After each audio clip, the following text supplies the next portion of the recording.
Hello everyone, स्वागत है आपका अपना किचन रेसिपी में। आज की इस वीडियो में हम बनाने वाले हैं बहुत ही ज़्यादा टेस्टी लगने वाली रस भरी। इसे बनाना बहुत ही आसान होता है। इसको हम बहुत ही कम वक्त में बना करके तैयार करेंगे। तो चलिए सबसे पहले इसके लिए ये ले लिया हमने एक नॉन स्टिक पैन, जिसमें हमने डाला है 3 छोटे चम्मच देसी घी। और अब हम घी को मेल्ट होने तक अच्छे से गर्म कर लेंगे। तो देखिए जो हमारा घी था वो काफ़ी अच्छे से गर्म हो चुका है। गर्म होने के बाद ये डाली हमने इसमें 1 कप सूजी। अगर आप चाहें तो किसी और बर्तन से भी सूजी का मेज़रमेंट कर सकते हैं। और हम इसी कप के मेज़रमेंट से रस भरी बना करके तैयार करेंगे। यहाँ देखिए हमने सूजी को डालने के बाद हल्का सा रोस्ट करना है। इसे रोस्ट करने के लिए हम गैस की फ्लेम को एकदम मीडियम रखेंगे। अगर हम इसको हाई फ्लेम पर रोस्ट करेंगे तो हमारी सूजी जो है वो जल सकती है। हमने सूजी को सिर्फ इतना भूनना है जिससे कि उसका कच्चापन निकल जाए और उसका कलर चेंज ना हो। तो यहाँ इसको हम इसी तरीके से लगातार चला करके भून लेंगे। तो आप देख सकते हैं जो हमारी सूजी है वो काफ़ी अच्छे से भुन चुकी है। इसका कलर एकदम वैसा का वैसा ही, कलर चेंज नहीं हुआ, लेकिन इसका कच्चापन निकल चुका है। और अब हमने ये ले लिया है दूध। इसको हम करेंगे सूजी में मिक्स। तो देखिए हमने इसे एक साथ मिक्स नहीं करना, हम थोड़ा थोड़ा दूध डाल करके सूजी में मिक्स करेंगे। अगर आप चाहें तो इसे एक साथ भी डाल सकते हैं, लेकिन दूध को एक साथ डालने से जो सूजी है उसमें लम्स बन जाते हैं, इसलिए हमने थोड़ा थोड़ा करके ही दूध को मिलाना है। और अब आप देख सकते हैं कि हम दूध को इस तरीके से डालेंगे और अच्छे से चलाते रहेंगे। इसी तरीके से हम चला चला करके इसे अच्छे से मिक्स कर लेंगे ताकि इसमें लम्स ना बने। और यहाँ हम गैस की फ्लेम को एकदम लो रखेंगे। लो फ्लेम पर जो हमारी सूजी होती है वो चिपकती नहीं है। तो आप देख सकते हैं कि हमने इस तरीके से इसको लगातार चलाते रहेंगे। हमें इसे तब तक चलाना है जब तक कि ये एक डो की फॉर्म में ना आ जाए। और अब आप देख सकते हैं सूजी में 2 कप दूध अच्छे से मिक्स हो चुके हैं, जिससे कि हमारी जो सूजी है वो काफ़ी थिक होने लगी है। और अब हम इसको इस तरीके से चला चला करके अच्छे से इकट्ठा कर लेंगे। इस तरह चलाने से सूजी में लचीलापन आता है, जिससे कि जो हमारी रस भरी है वो बहुत ही इजीली बन करके तैयार हो जाएंगी। और अब आप देखें जो सूजी है वो काफ़ी सारी हो चुकी है। हमने यहाँ सिर्फ 1 ही कप सूजी ली थी, लेकिन दूध डालने के बाद ये फूल चुकी है। तो यहाँ देखें जो हमारी सूजी थी वो काफ़ी अच्छे से इकट्ठी हो चुकी है। और अब हम इसको ठंडा करने के लिए एक बर्तन में निकाल देते हैं। हमने इसको एक बर्तन में निकालने के बाद अब हम इसको ना इसी में अच्छे से फैला लेंगे।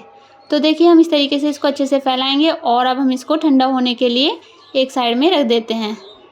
तो चलिए इसको साइड में रखने के बाद अब हम कर लेते हैं चाशनी बनाने की तैयारी। सबसे पहले हमने ये ले ली है 1 कप चीनी। और चीनी डालने के बाद यहाँ हमने इसमें डाला है 1 कप पानी। पानी और चीनी की सेम क्वांटिटी रखनी है हमने यहाँ चाशनी बनाने के लिए। अब हमने चाशनी बनाने के लिए यहाँ गैस की फ्लेम को एकदम मीडियम कर लिया है। मीडियम फ्लेम पर चाशनी अच्छे से पक जाएगी। तो आप देख सकते हैं अब हम चीनी को मेल्ट करने के लिए इस तरीके से इसे अच्छे से चला लेंगे। हमने सिर्फ इसको एक उबाल आने तक ही पकाना है, इसमें तार वार की ज़रूरत नहीं होती। और देखिए यहाँ हमने इसमें डाल दिया है 1 चुटकी ऑरेंज फूड कलर। अगर आप चाहते हैं डालना तो डालें, नहीं तो कोई बात नहीं, ये ऑप्शनल है। सिर्फ हमने इसमें लुक के लिए इसको डाला है। और अब जो हमारी चाशनी थी उसका कलर काफ़ी अच्छा हो चुका है। तो अब हम इसको सिर्फ उबाल आने तक ही पकाएंगे, और जिससे कि हमारी चीनी भी काफ़ी अच्छे से मेल्ट हो जाए। हमें सिर्फ इसको इतना पकाना है। आप देख सकते हैं इसमें बबल्स आने शुरू हो चुके हैं। बबल्स आने के बाद यहाँ एक बार हम चेक करके देख लेते हैं। तो देखिए जो हमारी चाशनी है वो एकदम नॉर्मल चाशनी है, इसमें कोई तार वार नहीं है। तो चलिए अब हम गैस की फ्लेम को ऑफ कर देंगे और इसे रूम टेम्परेचर पर ठंडा होने के लिए साइड में रख देते हैं। हमने इसे रखने के बाद ये ले लिया है जो हमने अभी सूजी से डो बना करके तैयार किया था। इसमें ये डाल दिया हमने 3 छोटे चम्मच मिल्क पाउडर। और मिल्क पाउडर डालने के बाद ये डाला हमने इसमें 1/4 चम्मच खाने वाला सोडा, इसको मीठा सोडा भी बोलते हैं। इसे डालने के बाद ये डाली हमने इसमें 1.5 चम्मच मैदा। और अब हम इन सभी चीज़ों को इसमें डालने के बाद अच्छे से मिक्स कर लेंगे। इन्हें मिक्स करने के बाद हम इसकी आटे की तरह गुथाई करेंगे। जैसे हम आटे को गूंथते हैं रोटी बनाने से पहले, उसी तरीके से हम इसकी गुथाई करेंगे। तो चलिए हम इसकी गुथाई करने से पहले थोड़ा सा हाथ पर देसी घी लगा लेते हैं। इससे जो हमारी सूजी है वो हाथ पर चिपकेगी नहीं। तो चलिए अब हम इसको सॉफ्ट और स्मूथ होने तक इस तरीके से अच्छे से मलते रहेंगे। हम लगातार बीच बीच में हाथ पर घी भी लगा लेंगे, जिससे कि ये बार बार हाथ पर चिपके ना। और अब आप देख सकते हैं जो हमारी जो सूजी है वो काफ़ी अच्छे से सॉफ्ट और लचीली होनी शुरू हो चुकी है। लेकिन हम हाथ पर फिर से थोड़ा सा घी लगाएंगे और थोड़ी सी गुथाई और करेंगे। तो देखिए जो हमारा जो सूजी का डो है वो 4-5 मिनट की गुथाई के बाद काफ़ी स्मूथ और सॉफ्ट हो चुका है। अब हम इसको एक बार चेक करके देख लेते हैं, जिसके लिए हमने थोड़ा सा डो का पोर्शन ले लिया। और अब हम इसको हथेली के बीच में इस तरीके से राउंड राउंड करके गोल घुमा लेंगे। तो देखिए हमारी जो बॉल्स है वो अच्छे से बन करके तैयार हो चुकी है। इसमें कोई क्रैक्स वगैरह नहीं है। अगर आपकी इस तरीके के बॉल्स बनाने के बाद क्रैक्स आते हैं तो समझिए कि आपका डो एकदम परफेक्ट नहीं है। तो आप इसके लिए इसमें थोड़ी सी मैदा और ऐड करके इसकी गुथाई कर सकते हैं। तो चलिए इस तरीके से हमने सारी बॉल्स को बना करके तैयार कर लेना है। इसके लिए यहाँ हमने थोड़ा सा डो ले लिया है नींबू के साइज का। तो देखिए अब हमने इसे गोल गोल घुमा करके हथेली से प्रेस कर दिया है। तो चलिए अब हम सभी को इसी तरीके से बना करके तैयार कर लेंगे। इन्हें बहुत ही कम वक्त में बहुत ही जल्दी बना करके तैयार किया जा सकता है, जिसे बनाना बहुत ही ईजी होता है।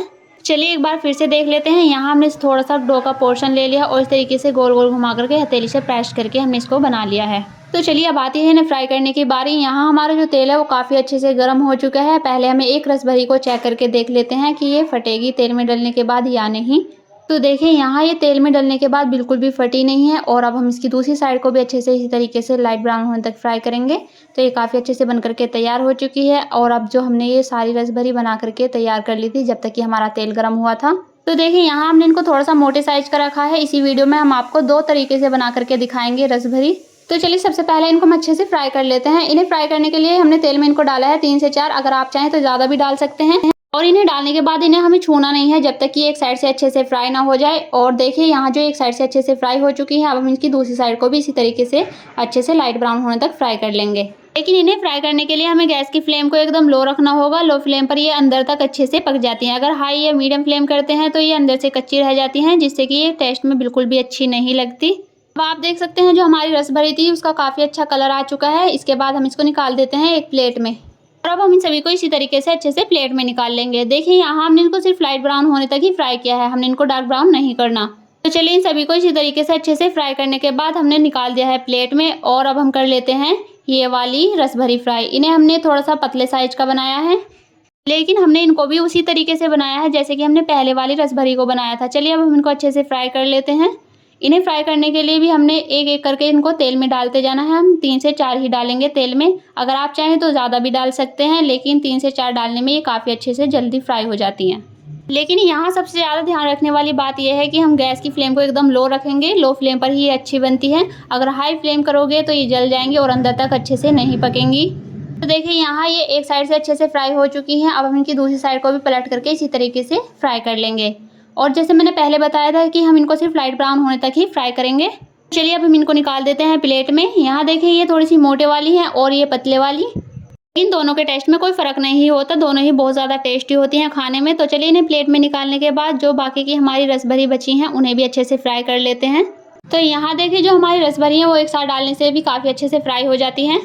और अब हमने ये ले ली है चाशनी, जिसको हमने पहले ही बना करके रूम टेम्परेचर पे ठंडा करके रख लिया था। देखिए अब हमने ये डाली है इसमें रसभरी, जिनको हमने अभी बना करके तैयार किया था, लेकिन हमने इन्हें रूम टेम्परेचर पे ठंडा होने के बाद चाशनी में तब डाला है। दोनों ही चीज़ें हमने रूम टेम्परेचर पे पहले ठंडी कर ली थी। और अब हम इनको 10 से 15 मिनट तक के लिए चाशनी में डाल करके छोड़ देंगे, जिससे जो हमारी चाशनी है वो रसभरी के अंदर तक अच्छे से चली जाएगी। तो देखिए जो हमारी रसभरी थी उन्हें 10 से 15 मिनट तक चाशनी में छोड़ने के बाद अब हमने निकाल लिया है इन्हें प्लेट में। एक एक करके हम इनको इस तरीके से प्लेट में निकाल लेंगे। तो देखिए इन्हें चाशनी में डालने के बाद ये काफ़ी रसीली हो चुकी हैं। और अब हम इनकी गार्निशिंग करेंगे। इन्हें प्लेट में निकालने के बाद हमने गार्निशिंग करनी शुरू कर दी है, जिसमें सबसे पहले हमने ऊपर से डाले हैं इसमें बादाम, जिन्हें हमने पहले ही बारीक करके कट कर लिया था। ये ले लिए हैं थोड़े से पिस्ते, इन्हें भी हम इसी तरीके से इनके ऊपर डालते जाएंगे। तो देखिए गार्निशिंग के बाद जो हमारी रसभरी है वो काफ़ी बढ़िया लग रही है देखने में। अब हम इनके ऊपर से थोड़ी सी चाशनी और डाल देते हैं। तो देखिए इसे डालने के बाद यहाँ जो हमारी रसभरी है वो कितनी ज़्यादा बढ़िया लग रही है देखने में, और बहुत ही ज़्यादा सॉफ्ट भी बनी है। इनका टेस्ट खाने में बहुत ज़्यादा अच्छा होता है। ये एकदम गुलाब जामुन की तरह लगती हैं। अगर आप चाहें तो इन्हें गुलाब जामुन की शेप देकर भी बना सकते हैं। देखिए ये कितनी ज़्यादा स्पंजी और रसीली हैं। अगर आपको भी हमारी रसभरी पसंद आई हो तो एक बार आप भी घर पर ज़रूर ट्राई करें। अब फटाफट से वीडियो को लाइक कर दें और शेयर करें। अगर आप चैनल पर नए हैं तो प्लीज़ सब्सक्राइब करें और कमेंट्स करना तो बिल्कुल ना भूलें।